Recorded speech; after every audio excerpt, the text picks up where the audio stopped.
You are listening to the Amazing Facts Daily Devotional. Today's topic, John Newton, Amazing Grace, Part 2. John Newton experienced a heart-changing event in 1748 while returning on a ship to England. When the vessel nearly sank, he cried out to God for mercy. It was a turning point in his life, but he was still involved in the slave trade and eventually captained slave ships. During this time, he married his childhood sweetheart, Mary Catlett, in 1750. The couple adopted 2 orphan nieces. In 1754, John suffered a major stroke and had to give up his seafaring and slave trading activities, though he still invested in slaving operations. God continued to work on Newton's heart, and he eventually became a clergyman. Eventually, John Newton not only became involved in the committee for the abolition of the slave trade, but wrote a pamphlet titled Thoughts Upon the African Slave Trade.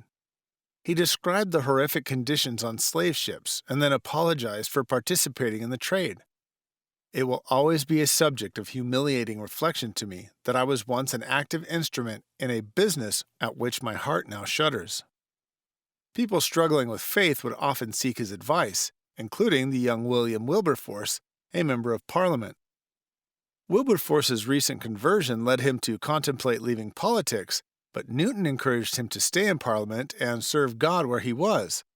As an ally with Wilbur Force, he worked against slavery and lived to see the passage of the Slave Trade Act of 1807. Newton later made this confession of faith: "It is certain that I am not what I ought to be, but blessed be God, I am not what I once was.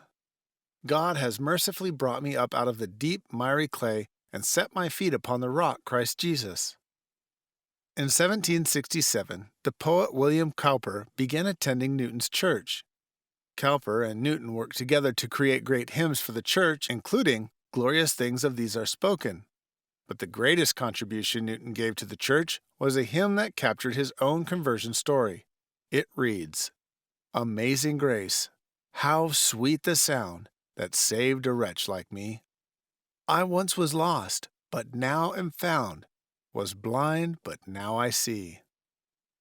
Find and read or sing the lyrics to the hymn Amazing Grace. As you go through the words, remember Jesus died personally for you. Our key Bible text today comes from 1 Corinthians chapter 15 and verse 10. "But by the grace of God I am what I am, and his grace which was bestowed upon me was not in vain. But I labored more abundantly than they all. Yet not I, but the grace of God which was with me." Thank you for listening to the Amazing Facts Daily Devotional.